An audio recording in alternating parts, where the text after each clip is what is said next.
Bendito seja o nome do Senhor. Nós queremos dizer aos irmãos que vamos orar, temos um pequeno problema, vamos orar e pedir ao Senhor que nos dê a vitória no Brasil. Faça, Senhor, um milagre grande nesse dia, 5 de abril, onde nós estamos aqui para estudar a Escola Bíblica Dominical. No primeiro trimestre, a carta de Paulo aos Efésios, nós vamos estudar e vamos orar pelo país neste momento. Deus Santo, Deus Poderoso, faz uma obra poderosa. Ouve, Senhor, a cada um, meu Pai. Ouve a cada um que está clamando na nossa nação, de norte a sul, de leste a oeste. Pai, ouve, Senhor amado, o teu povo, assim como se ouviu o povo de Israel clamar, Senhor amado, ali, meu Deus, que estava no Egito, o Senhor mandou o libertador e mandou a libertação. O Senhor guardou, Senhor amado, todo o teu povo das pragas do Egito e guarda, Senhor amado, a nação do Brasil. Tem misericórdia do Brasil, tem misericórdia, Senhor amado, das autoridades, do presidente, dos ministros. Senhor amado, põe as tuas mãos, dá vitória. Fica conosco, Senhor, nesta manhã, abençoando cada governador, cada, Senhor amado, prefeito, cada vereador, Senhor amado, cada deputado estadual, federal, senador. Você, Senhor amado, põe as tuas mãos e dá vitória. Fica conosco, Pai, nesta manhã. É o que nós te pedimos no nome santo do Senhor Jesus Cristo. Vamos estudar, irmãos, nesta manhã, esta lição que é a carta de Paulo aos Efésios, primeiro trimestre do ano de 2020. E no texto áureo da nossa lição, na carta aos Efésios, saudação aos destinatários, diz, capítulo 1, verso 2, a vós graça e paz da parte de Deus, nosso Pai, e do Senhor Jesus Cristo.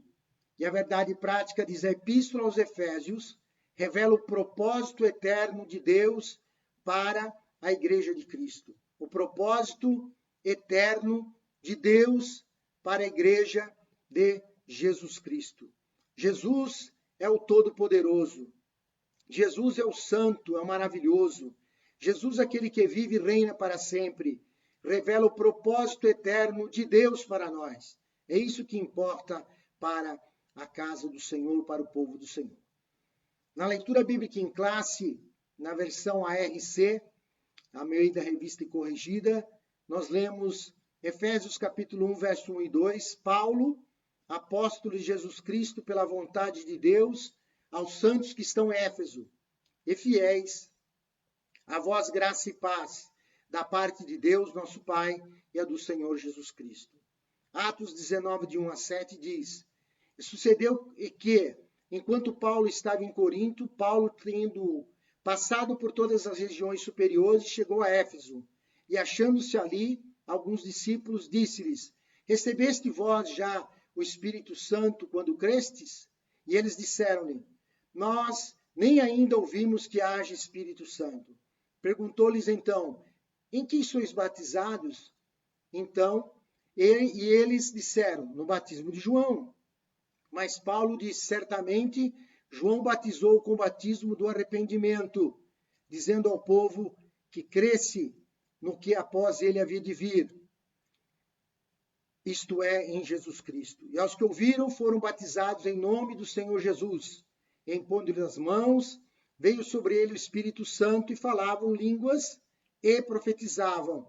Esses eram ao todo uns 12 varões.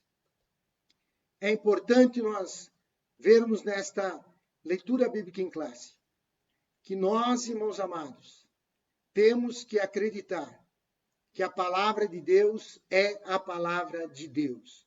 Paulo, quando chega ali, ele encontra alguns discípulos. Por quê? Porque quando João pregava, falava do arrependimento, muitos judeus creram, mas voltaram para suas terras, voltaram para outros lugares e não viram e não ouviram a falar de Jesus, a falar de ninguém.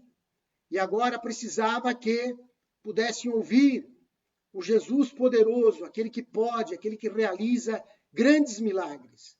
E aqui nós vemos que Paulo fala com eles, e eles só tinham conhecimento do batismo de João, mas eles precisavam batizar conforme o Senhor Jesus mandou que fosse batizado. É isso que é importante nós vermos nesta passagem. Porque no verso 6 diz que foram batizados no nome do Senhor Jesus.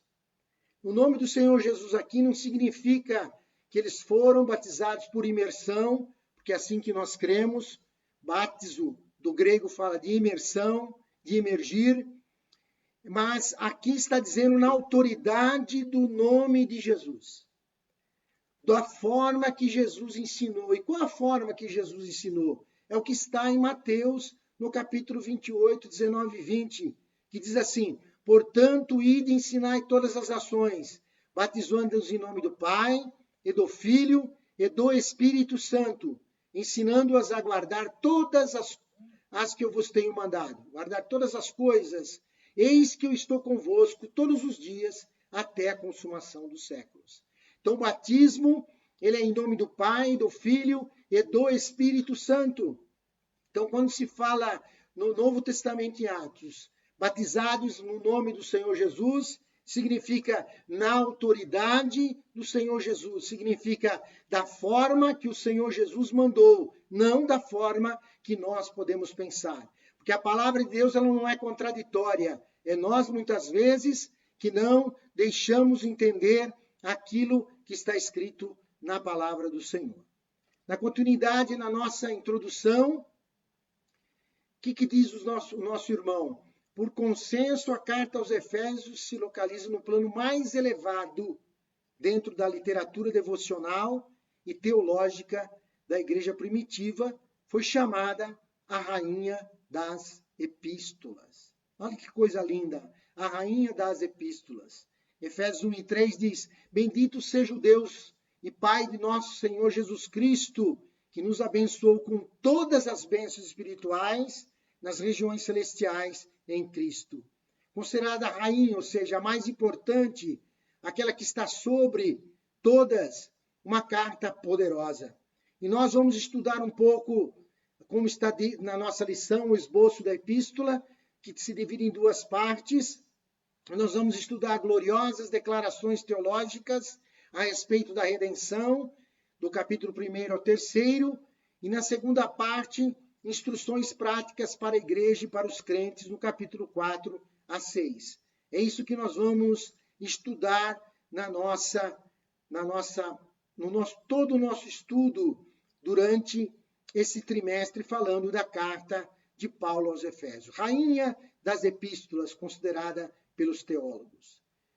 Nós vamos falar um pouco, no primeiro tópico, da autoria e data. Cada um, irmãos amados, nós vamos agora falar de cada um desses pequenos comentários que iremos fazer aqui, que ela é muito rica a nossa lição.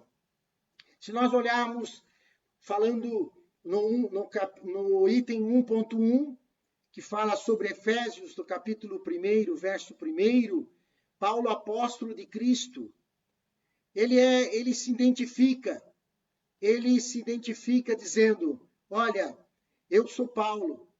E o nome dele em hebraico é Saulo, que significa solicitado. E aí o irmão comenta conosco que provavelmente é uma homenagem a Saul, que também era da tribo de Benjamim. Não é? Mas o seu nome romano é Paulo.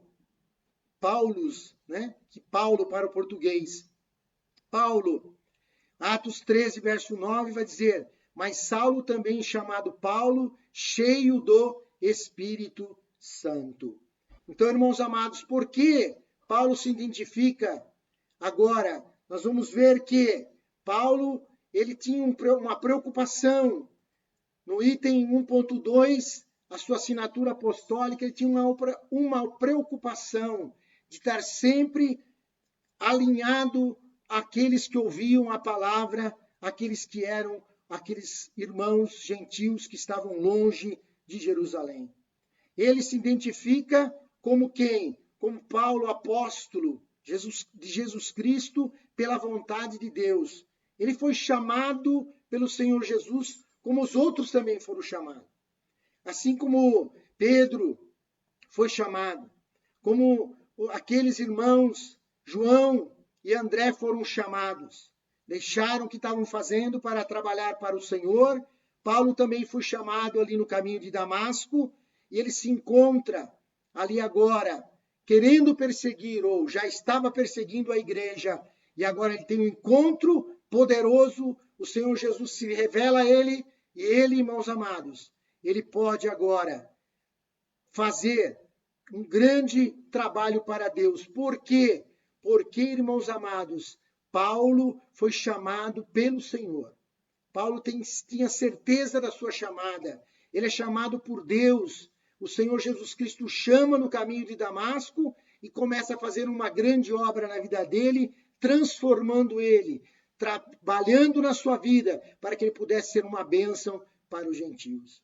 Em Romanos 11, 13, nós vamos ver: dirijo-me a vocês que são gentios, visto que eu sou apóstolo dos gentios. Olha que maravilha! Ele dizia, olha, eu sou apóstolo dos gentios. Ele foi daqueles 12 apóstolos que foram chamados, muito centrados no povo de Israel. Agora, irmãos amados, um é chamado também israelita, também da tribo de Benjamim, também conhecedor. Paulo, muito ensinado nas letras do Velho Testamento. Mas ele falou, ó, eu falo com vocês que são gentios. Olha, quero dizer para vocês, eu sou apóstolo dos gentios. Eu estou com vocês. Eu quero ensinar vocês.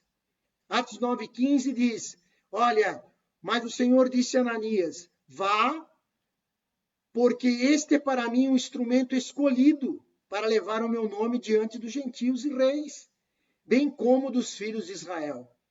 É interessante que quando a chamada vem, que o Senhor fala a Ananias, olha a ordem que o Senhor coloca. Olha, esse é um instrumento escolhido, ou um vaso escolhido. Eu sempre estou usando aqui a versão Nova Almeida atualizada.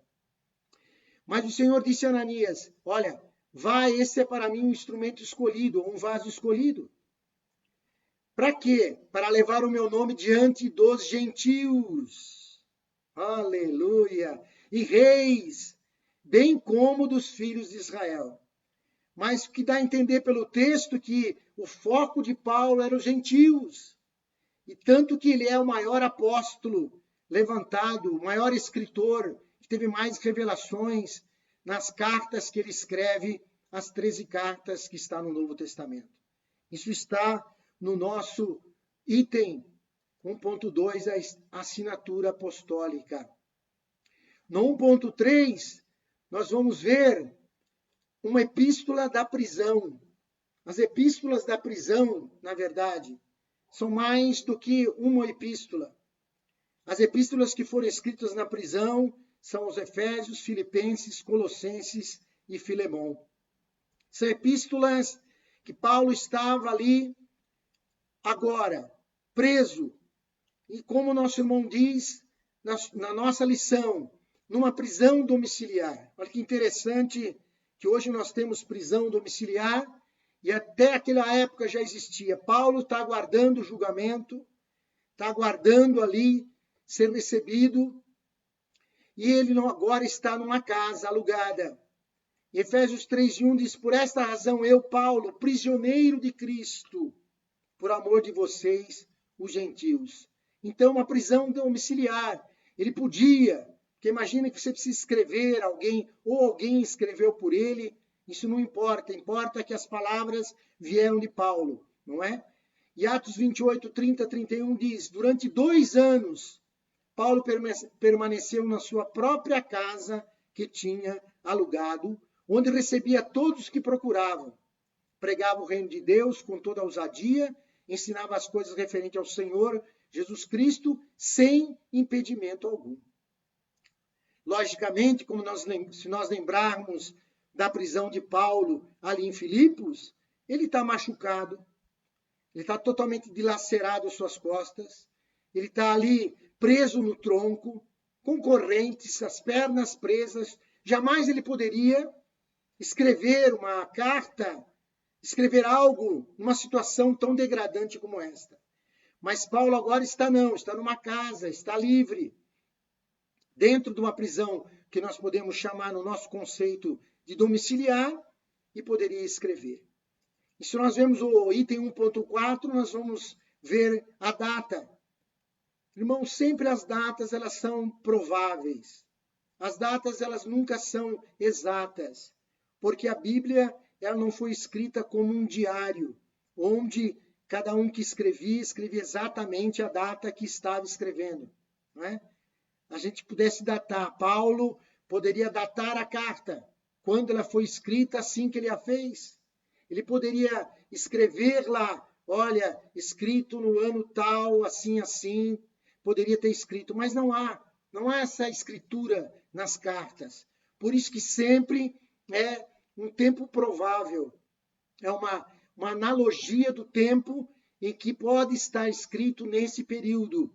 Então fique tranquilo, porque é assim mesmo. Então é por volta de 61 e 62 depois de Cristo que Paulo escreve, né? E Tíquico foi aquele que levou a carta para os irmãos lá. Como é importante nós sabermos que o Senhor Jesus, ele é poderoso, ele é santo, ele é maravilhoso, e Paulo recebe esta grande responsabilidade de escrever para os irmãos em Efésios.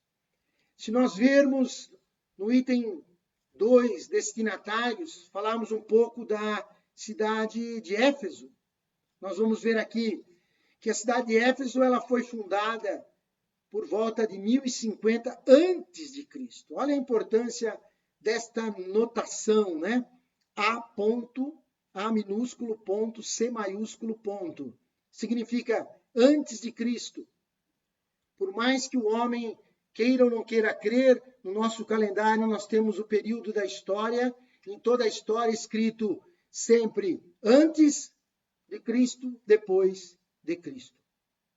E era um grande lugar, um lugar importantíssimo. Ela tornou-se um centro político, comercial e religioso da Ásia Menor, que hoje nós atualmente conhecemos como Turquia, né? Hoje tem muitas viagens para lá para conhecer as ruínas, como os irmãos podem ver essas fotos das ruínas da cidade de Éfeso. E era uma cidade tão grande para a época, e se nós podemos dizer também grande para a nossa época. 500 mil habitantes é aqui a estimativa que nós temos para esta cidade. Nós temos para esta cidade 500 mil habitantes. Se nós olharmos para o censo de 2019, só para nós termos uma comparação, a cidade de Jundiaí, perto de nós, aqui na região metropolitana de Campinas, ela tem 420 mil habitantes, pelo censo. Essa cidade, 420 mil, imagina, hoje, nos nossos dias, 2019. Se nós olharmos para Santos, que é uma cidade também marítima, como era ali Éfeso, que ela era uma cidade marítima, onde uma cidade que tinha porto, uma cidade importantíssima na época, Santos tem aproximadamente também, em 2019, 433 mil habitantes. Então, para os irmãos ver como é grande a cidade, como ela é bonita. Havia ruas todas calçadas de mármore, colunas, como os irmãos podem ver aí nas fotos, colunas, lugares bonitos, lugares grandes. Ela tinha um anfiteatro. Olha o formato do anfiteatro. Agora que nós estamos fazendo igrejas no formato de anfiteatro. Nós vemos um anfiteatro para 25 mil pessoas sentadas. Grandes estádios hoje, talvez na nossa região, possam ter local para 25 mil pessoas.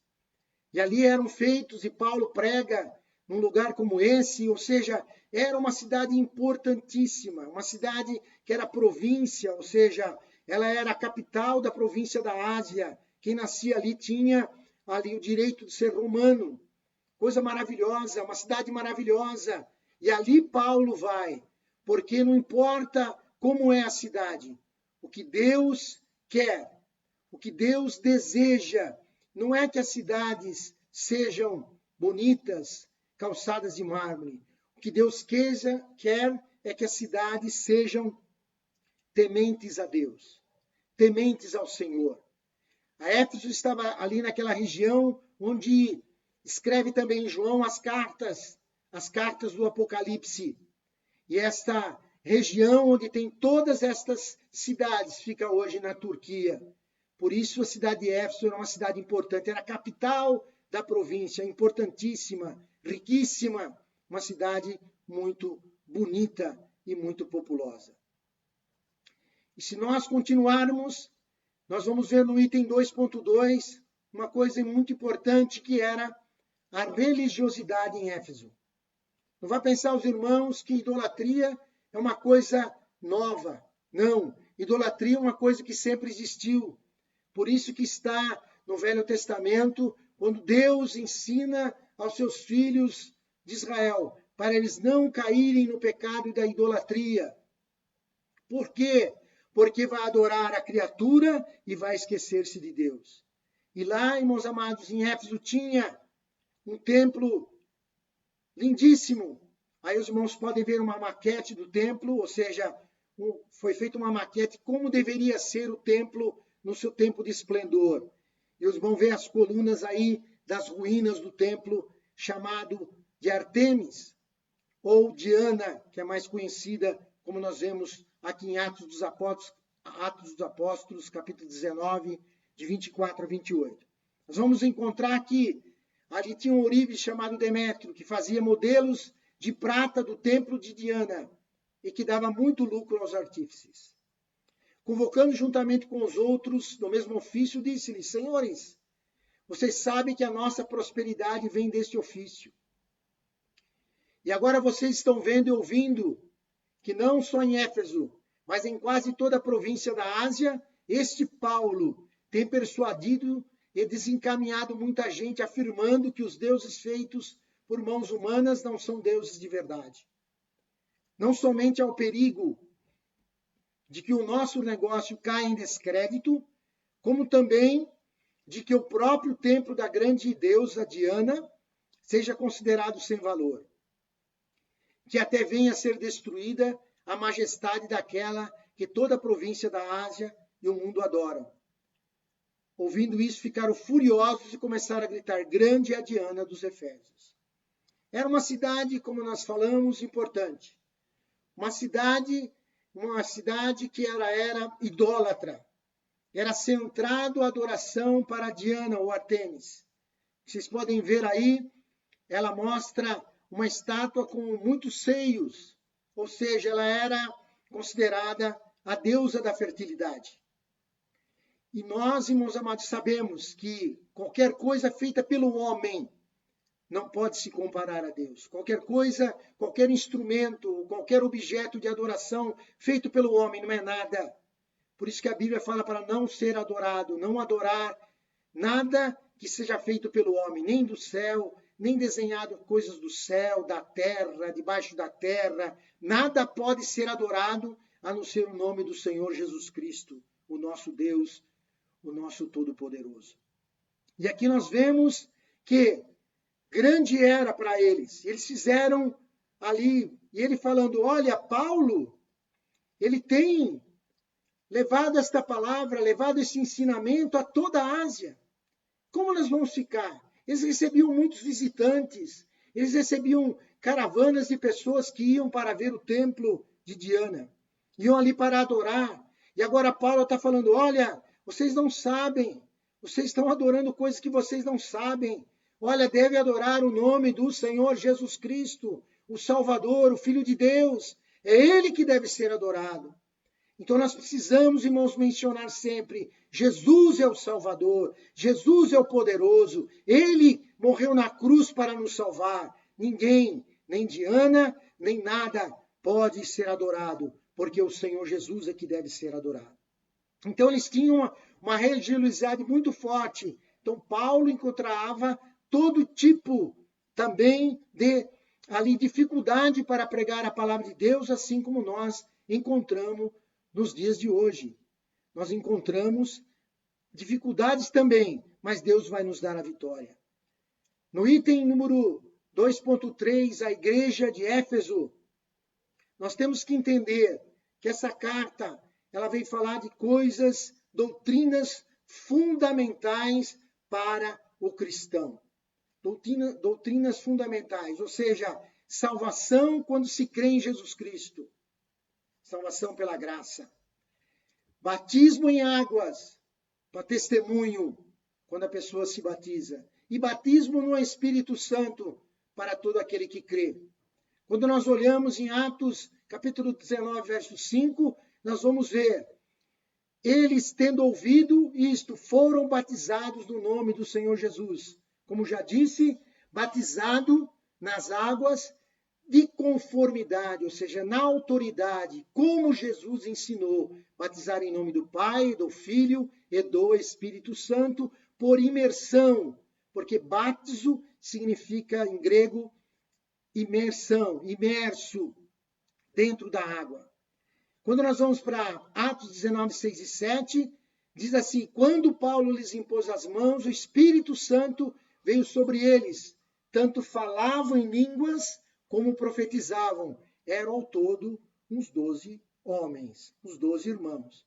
Então, a doutrina da imposição de mãos, a imposição de mãos é bênção, a bênção está sobre aquele que recebeu de Deus, como Paulo, e agora ele pode impor as mãos e abençoar outras pessoas. Foi o que Paulo fez, e no momento que Paulo ele vai e faz a imposição de mãos, o Espírito Santo agora, depois que eles creram no Senhor Jesus, depois que eles creram que o Senhor Jesus é o Salvador, receberam o Espírito Santo, assim como os outros demais receberam também ali no dia de Pentecostes.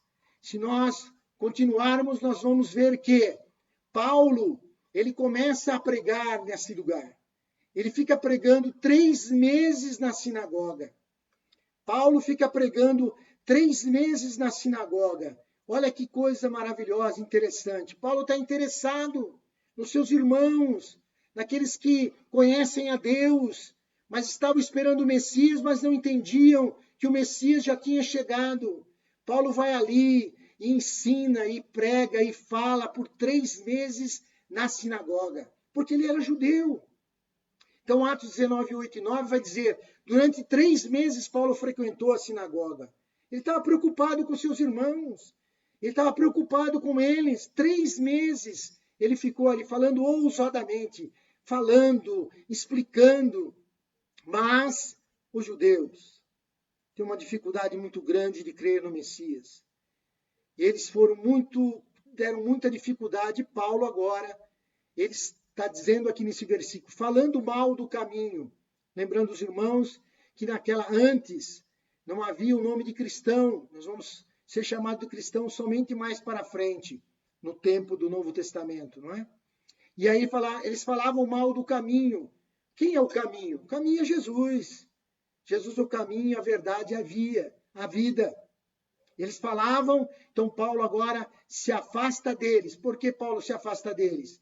Porque eles estavam, na verdade, não aceitando a palavra. Mas nós vemos que Paulo ficou naquele lugar. Paulo ficou 3 anos ali, aproximadamente, naquele lugar. Está lá em Atos 30, 31. Ele fica pregando a palavra. E quando ele prega a palavra, Deus opera um milagre, Deus faz maravilha. Jesus cura, Jesus batiza no Espírito Santo, Jesus expulsa demônios, Jesus faz maravilha, milagres acontecem no meio do povo, em Éfeso, porque Paulo está pregando ali. E depois nós vemos a importância da cidade, que grandes líderes passaram por ali. Apolo, pregador eloquente, está lá em Atos 18, 24 a 28. Timóteo foi mandado ali, apesar de ser jovem, foi mandado por Paulo também na cidade ali na cidade de Éfeso para pastorear. Também João, segundo Irineu, aquele bispo grego do primeiro século, entre os anos 130 e 202 depois de Cristo, ele escreve, deixa anotado que João também esteve na cidade de Éfeso pregando. Para os irmãos verem a importância da igreja, a importância que tinha a igreja de Éfeso, a grande, poderosa igreja que Deus tinha levantado para o povo, nós glorificarmos e exaltarmos o nome do Senhor.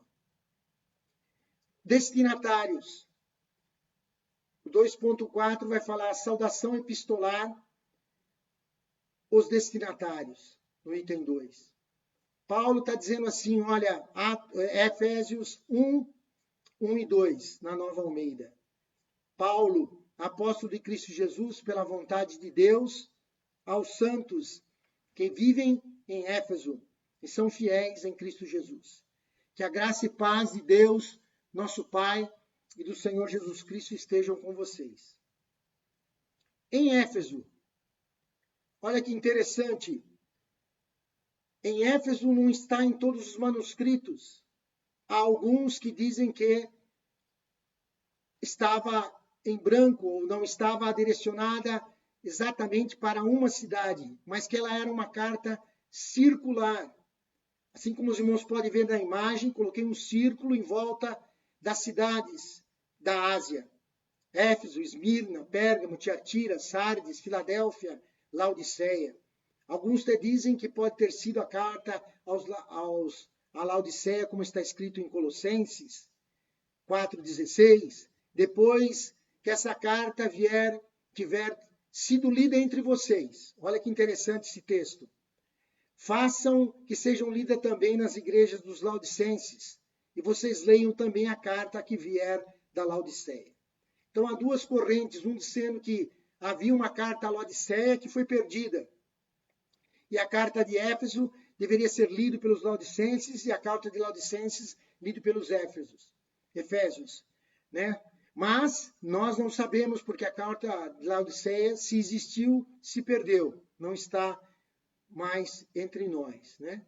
Mas era uma carta que deveria ser lida, isso é importante, o texto diz, depois que essa carta tiver sido lida entre vocês, faça que sejam lidas também pelos outros. Por isso que a Bíblia, ela é lida por todos. A Bíblia não pode ficar, não é? Ela não pode ficar num lugar específico. A Bíblia é para ser espalhada, a Boa Nova é para ser espalhada. Então, a maioria dos eruditos entendem que a carta aos Efésios é uma carta circular, uma carta que ela deveria, talvez começando por Efésios, como era a capital, passar por todas as igrejas da Ásia Menor. A gente não sabe exatamente, mas é assim que é entendido, não é? E também Paulo, ele faz uma expressão gloriosa aqui no versículo 2, que é graça e paz, que inclusive é uma saudação que muitas igrejas usam, né? Nós, assembleanos, usamos a paz do Senhor, mas várias igrejas usam graça e paz. Graça vem de charis do grego, que se remete ao significado favor imerecido. Nós só somos salvos por causa de Deus, porque Deus nos amou e é um favor, ou seja, nós não merecemos nada. O homem não merece absolutamente nada. A mulher não merece absolutamente nada. É um favor imerecido. É graça de Deus. E paz. No texto está em hebraico, shalom. E shalom significa paz. Justamente porque está traduzido para o português. É paz. Mas shalom, para os judeus, quando ele cumprimenta shalom, ele está desejando muito mais. Representa um desejo de saúde. Representa um desejo de harmonia. Representa um desejo de paz para aquele a quem é dirigido o cumprimento. É isso que shalom. Então ele é mais encorpado, ele é mais forte, ele é mais glorioso quando você fala essa paz, graça e paz. É um desejo de saúde, harmonia e paz para a vida daquele que recebe o cumprimento. Que coisa maravilhosa. Nós vemos que o nosso terceiro tópico, propósito e mensagem. No 3.1, o propósito, Paulo nos mostra que não importa como era a pessoa antes de conhecer a Jesus, mas sim que, após se converter ao Senhor Jesus, o novo crente deve ter uma vida santa. Não importa a descendência da pessoa. Não importa se é judeu ou não judeu. Gentil, gregos, Cristo morreu por todos e a salvação é para todos. Olha que interessante. Eu gosto de usar essa expressão não judeu, porque tem pessoas que se confundem com gentios. Porque gentios, a tradução direta, é de um clã. Ou seja, era um povo que não era judeu. É um povo não judeu. Então, se nós formos para a tradução nova, tradução na linguagem de hoje, ela não usa mais a expressão gentil. Desculpa, ou a palavra gentil. Ela usa não judeu. Por quê? Porque é um não judeu. Tem judeu e não judeu. Então, nós temos que compreender que os judeus são os judeus. Todos os outros povos, chamados na nossa Bíblia, na versão Nova Almeida atualizada ou na RC, nós somos chamados de gentios, ou em outras partes nós somos chamados de gregos. Quando está se referindo ao povo, todos os outros, não a um povo grego, só a Grécia, está se referindo sempre ao coletivo, a todas as outras nações. Então eu gosto dessa expressão não judeu. Judeu e os demais, como nós, somos do Brasil, não judeus. Então no passado, nós aqui, vamos encontrar em Efésios capítulo 2, verso 3, Paulo dizendo, entre eles também nós todos andávamos no passado. É importante frisar isso. No passado, segundo as inclinações da nossa carne, fazendo a vontade da carne e dos pensamentos, e éramos por natureza filhos da ira, como também os demais. Ou seja, não importa o passado, não importa o que passou na vida daquele que creu no Senhor Jesus Cristo. O que passou, passou. O Senhor Jesus Cristo lava, regenera, limpa no seu sangue, faz dele uma nova criatura. Em Efésios 2, capítulo 2, verso 4 e 5 diz, mas Deus, sendo rico em misericórdia, por causa do grande amor com que nos amou, e estando nós mortos em nossas transgressões, nos deu vida juntamente com Cristo, pela graça vocês são salvos. Glória seja dada ao nome de Jesus. Pela graça vocês são salvos. Então, Deus que é rico em misericórdia, Deus é que vê o homem morto em transgressões, porque é passado uma vida pregressa, uma vida torta, uma vida errada, uma vida que a pessoa vivia. Não importa. Se ele crê no Senhor Jesus Cristo, ele recebe vida de Cristo, porque pela graça sois salvos. Pela graça de Deus somos salvos. E Deus faz um milagre poderoso na vida do cristão. Se nós olharmos, nós temos que entender que Jesus está sobre tudo. Jesus está sobre tudo, o nome dele é sobre todo o nome. Como nós podemos ver ali, Jesus está sobre tudo.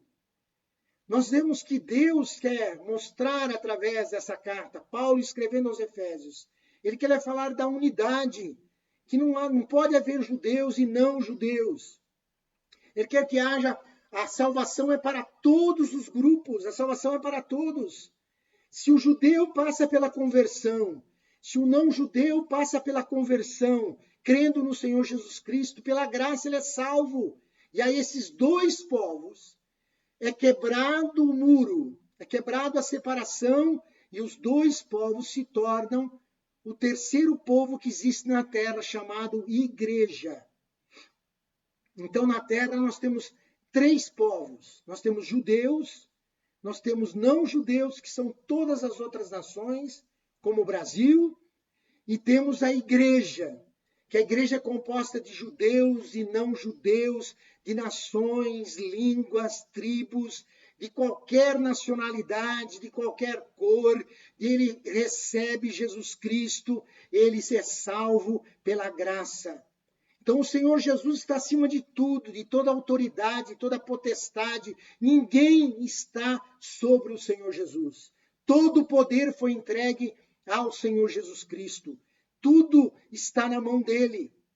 Ele que é o poderoso, ele que é maravilhoso, todas as coisas estão debaixo da autoridade do Senhor Jesus Cristo.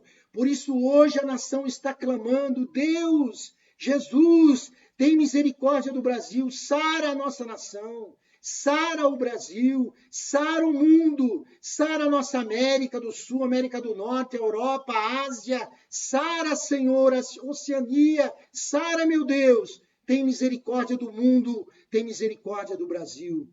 E é isso que nós estamos fazendo nesse dia, porque Deus é um Deus todo-poderoso. Deus é um Deus que ouve, porque Ele tem autoridade.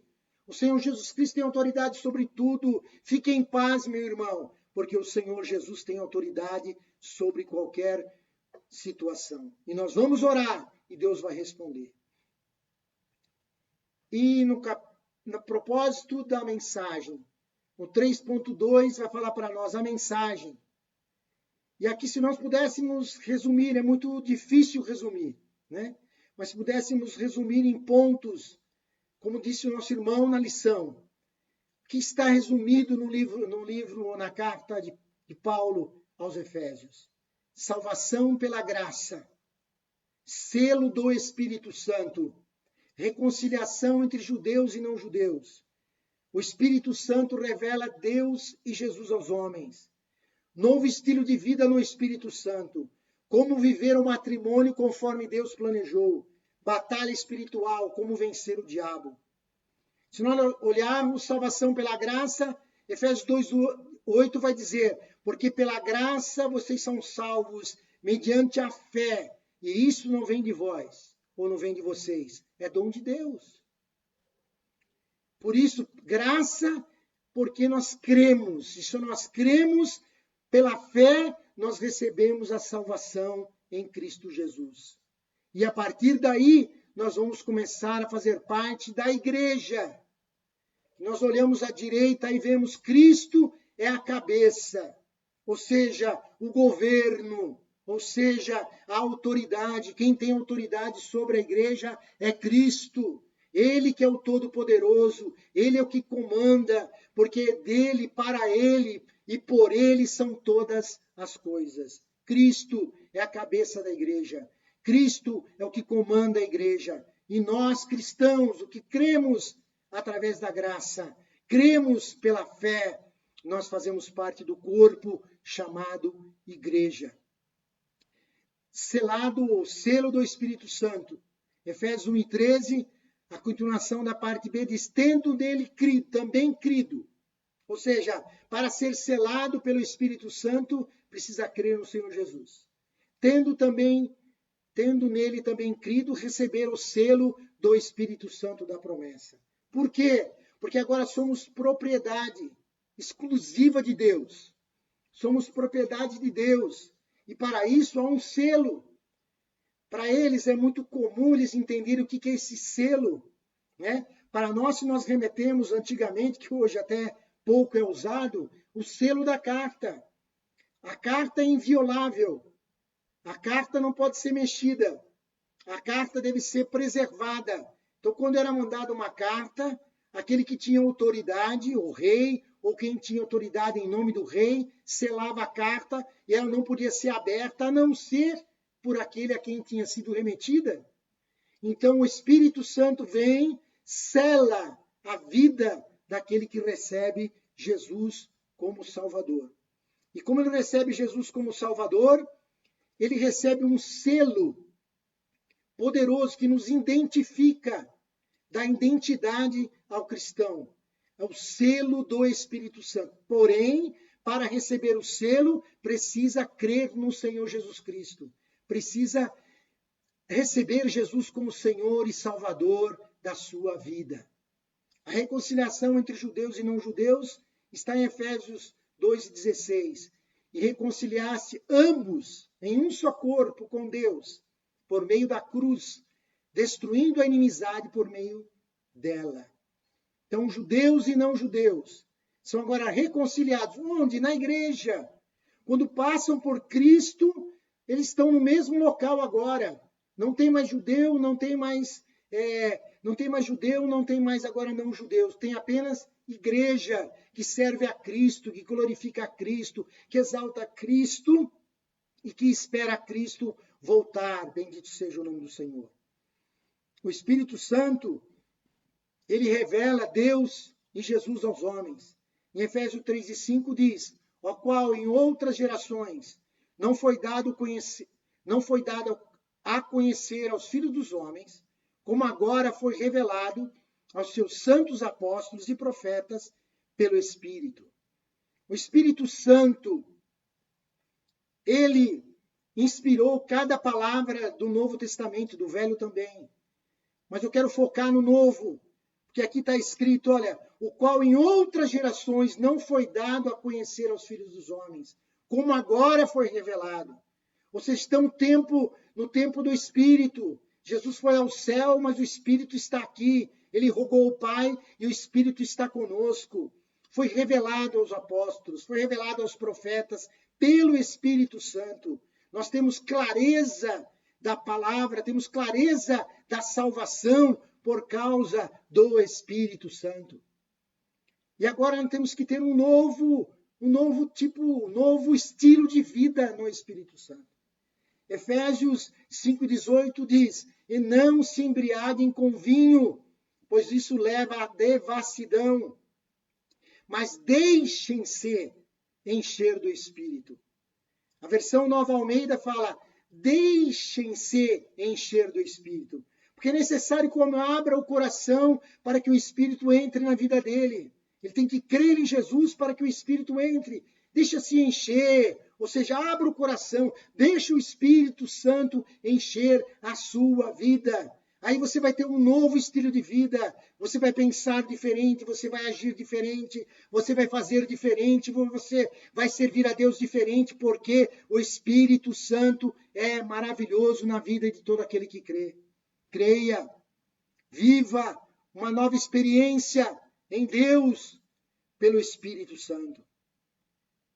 Muitos agora estão preocupados porque estão isolados e muitos estão convivendo muito tempo em casa. Estão achando estranho o homem ficar dentro de casa. Muitos fazem trabalho agora remoto, trabalhando, nas palavras que todo mundo gosta de falar, no home office, trabalhando no home office, e marido e mulher ali juntos, e muitos estão preocupados que vai acontecer alguma coisa. Não! Aproveita esse tempo que vocês podem estar juntos. É o que está dizendo aqui a carta aos Efésios. Como viver um matrimônio conforme Deus planejou. Olha que diz, Efésios 5:25. Maridos, que cada um de vocês ame a sua esposa, como também Cristo amou a igreja e se entregou por ela. É um momento de reconciliação, um momento de estar junto, um momento de estar próximo, é um momento de haver um matrimônio mais prazeroso, mais gostoso. Por quê? Porque é isso que Deus preparou para o homem. Não é para o homem estar longe, mas para o homem estar perto, para viver bem no seu casamento. Deus não está interessado em que o homem se separe. Deus não está interessado que o homem se divorcie. Deus não está interessado que o homem se agora quebre a aliança que ele fez com a sua esposa. Não. Deus está interessado que o marido ame a sua mulher, que a mulher viva junto com seu marido, e Deus vai fazer um milagre na sua casa. Batalha espiritual, como vencer o diabo. Também está falando a nossa lição, ou vai falar a carta aos Efésios. Efésios 6:11 diz: vistam-se com toda a armadura de Deus, para poderem ficar firmes contra as ciladas do diabo. A armadura de Deus. Nós temos que nos revestir, porque nós temos que vestir para estar firmes, não deixar o diabo vencer, mas nós vencemos o diabo no nome do Senhor Jesus Cristo, revestidos com o capacete da salvação, com a couraça da justiça, com o cinto da verdade, com o escudo da fé, com a espada do Espírito, que é a palavra de Deus, com os pés preparados na pregação do Evangelho. Nós temos uma armadura. Paulo traz a armadura romana para ilustrar para nós que devemos estar todo o nosso corpo protegido, porque é assim que a carta e o estudo da carta aos Efésios vai nos ensinar nesse período que nós vamos estudar esse trimestre, carta aos Efésios, nós estaremos estudando. E para nós concluirmos nesta manhã, concluirmos aqui, se fosse possível fazer uma conclusão tão assim simples, não é? Em 3 pontos muito grandes e fortes que traz para nós a carta aos Efésios. Salvos pela graça, cheios do Espírito, enchei-vos do Espírito, segundo ponto. E nós estamos protegidos com a armadura de Deus para vencer as astutas ciladas do diabo. Efésios 1:17 diz: peço ao Deus de nosso Senhor Jesus Cristo, Pai da glória, que conceda a vocês espírito de sabedoria e de revelação no pleno conhecimento dele, ou seja, no pleno conhecimento de Jesus Cristo. Paulo, preocupado com os irmãos, peço ao Deus do nosso Senhor Jesus Cristo que conceda a vocês espírito de sabedoria e de revelação no pleno conhecimento de Jesus. Nós temos que conhecer Jesus mais, nós temos que ir mais profundo, nós temos que conhecer mais ele, como disse o profeta, conhecei e continuar conhecendo ao Senhor Jesus. Conhecer e continuar conhecendo a Deus.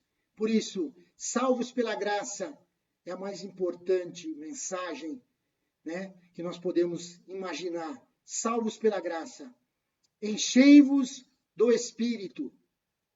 Estar guardado dentro da armadura de Deus. Que Deus nos abençoe no santo nome de Jesus. Que Deus nos dê da sua graça.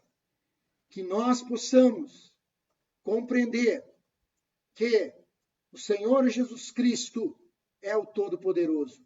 E que nós possamos viver uma vida nova, salvos pela graça, cheios do Espírito, com a armadura de Deus, e nós vivemos uma nova vida para Deus, um novo matrimônio, uma nova vida. Que Deus nos ajude e nos abençoe.